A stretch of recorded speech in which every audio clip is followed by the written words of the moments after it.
Hello, my name is Jenny. I live in London. I rent a small flat, and I teach English literature at a university. Sometimes my stories come from my summer jobs, but this story found me on a train. This is the story of a passenger who knew everything about his train and nothing at all.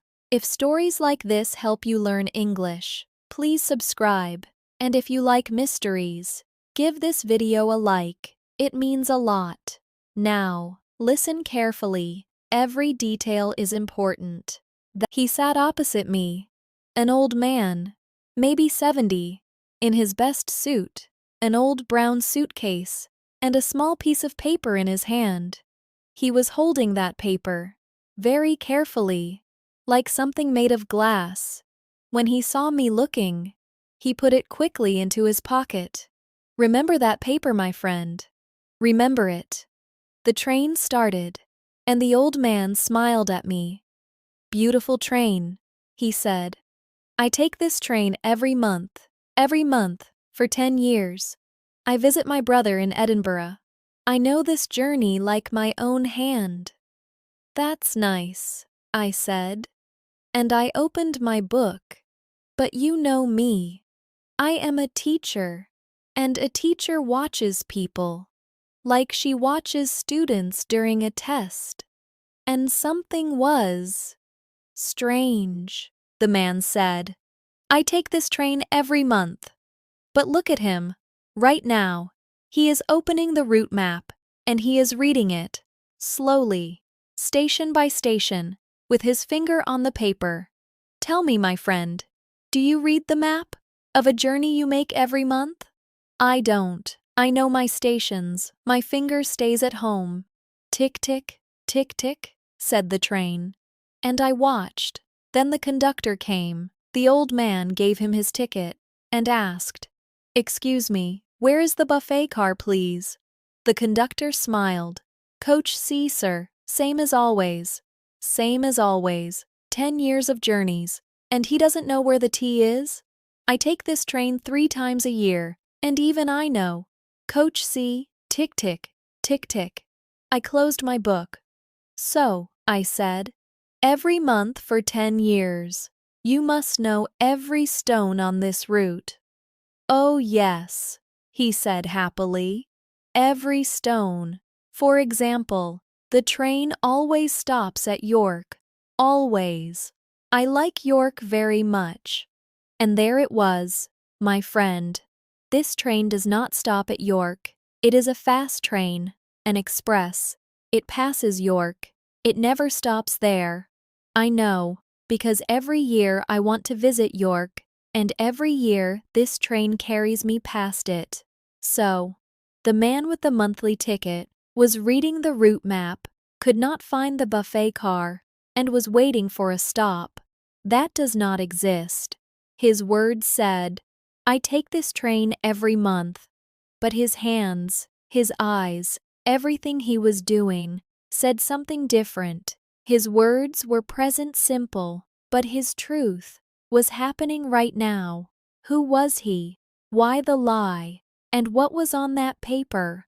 I am ashamed to tell you what I thought. I thought, maybe the ticket is not his. Maybe he is running from something. Maybe. Then the train slowed down. A small station, Doncaster. Suddenly the old man jumped up, took his suitcase, and walked to the doors, fast. Sir, I called, this is not Edinburgh. This is Doncaster. He stopped. He looked at the sign on the platform, and his face was lost. Completely lost. Like a schoolboy in the wrong classroom. He came back to his seat, very slowly. He sat down, and he looked out of the window for a long time. Then he said quietly, You know, don't you? I know you don't take this train every month, I said gently. But that's all I know. And then he took out the paper and put it on the table between us. It was not a secret document.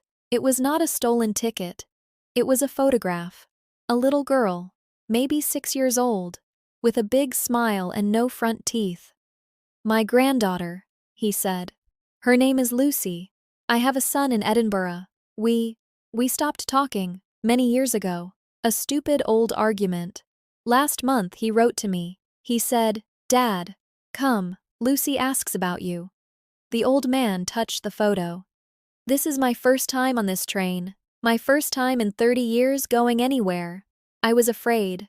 Afraid to look like a lost old man. So on this train, I wanted to be a man who travels, a man who knows things. I am sorry for the lie. Oh, my heart. Sir, I said, you are not a lost old man. You are a grandfather, going to his granddaughter. That is the best passenger on any train. The rest of the journey, we practiced. Yes, practiced. He asked me, what do I say to her? I don't know children. So we worked, like in my classroom. Hello, Lucy. I am your grandfather. I like your smile. He repeated it 5 times, 10 times. His voice was shaking. Then it was not. Edinburgh. The train stopped, and through the window I saw them on the platform. A man, standing very straight, and a little girl with a red balloon, jumping, jumping, jumping. The old man stood up, took his suitcase, then turned to me. How do I look? Like a man who takes this train every month, I said, and he laughed, and went. Through the glass, I watched. The little girl ran, the suitcase fell, and a girl with no front teeth hugged a grandfather she had never met. And me, I sat there, with my cold tea, learning something new. People sometimes lie with their words, but what they are doing, right now, at this moment, that never lies. Now. Open my notebook with me. 3 clues from today. Clue number 1. I take this train every month. Present simple. For habits. For things we do again and again, every day, every month, always. Clue number 2. He is reading the route map. Present, continuous, am, is, are, plus ing. For actions happening right now, at this moment. Clue number 3. The most important. His words used present simple, a habit. But his actions were all present continuous. He is reading the map. He is asking about the buffet car. He is checking his ticket again and again. When, every month and right now tell different stories. Believe right now. And now. Your turn, detective. Tell me 2 things in the comments. What do you do every morning? And what are you doing right now, this minute? Use both, present simple and present continuous. I read every comment, and next time, a story from my own street. Every night, at exactly 10 o'clock. I heard footsteps in the flat above me. Slow, heavy footsteps. But my neighbors said, that flat is empty. It was empty for 1 year. See you, my friend.